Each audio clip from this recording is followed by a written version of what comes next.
नमस्कार मित्रांनो, आजच्या पार पडलेल्या मंत्रिमंडळाच्या बैठकीमध्ये महत्त्वपूर्ण निर्णय घेण्यात आले आहेत.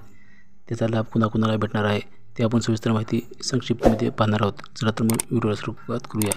चॅनलवर नवीन असाल तर चॅनलला जरूर सबस्क्राईब करा. असेच करून तुम्हाला जेणेकरून व्हिडिओ मिळून राहतील.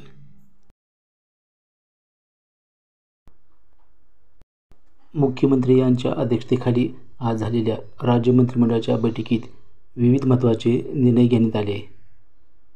मंत्रिमंडळ बैठकीत संक्षिप्त निर्णय आपण पाहणार आहोत.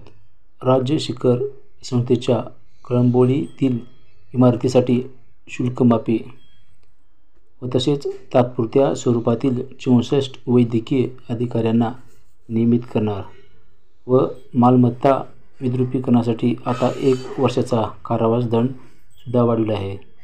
व दुसरा 138 जलदगती न्यायालयासाठी वाढीव खर्चाला मान्यता व तसेच संस्कृत, तेलुगू, बंगाली, गोर, बंजारा साहित्य अकादमी स्थापणार व तसेच शासकीय निमशासकीय जागावर आता मोफत चित्रीकरण व विणकर समाजासाठी आर्थिक विकास महामंडळ 50 कोटी भागभांडवल. पुण्यश्लोक अहिल्यादेवी महाराष्ट्र शेळी व मेंढी विकास महामंडळाच्या भागभांडवलात भरीव वाढ. हाताने मैला उचलण्याच्या प्रथेचे उच्चाटन करणार. रोबोटिक स्वच्छता यंत्रे असलेली मॅनहोलकडून अशी मशीनहोलकडे योजना. संगणक गुन्हे तातडीने निकाली निघणार.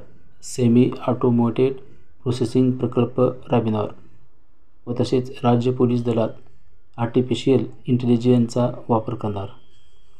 ऑटो रिक्षा टॅक्सी चालकासाठी कल्याणकारी मंडळ 50 कोटी अनुदान. भुरेश्वरीची जागा जैन इंटरनॅशनल ऑर्गनायझेशनला जिमखान्यासाठी वाटप व तसेच संगणकीय न्याय सहाय्यक विज्ञान उत्कृष्ट केंद्र उभारणार. गुन्ह्याची वेगवान उकल करणार व तसेच वृद्ध साहित्यिक व कलाकारांना 5,000 रुपये मानधन. राजपत्रित अधिकारी महासंघाच्या कल्याण केंद्रासाठी 20 कोटी अतिरिक्त निधी मंजूर.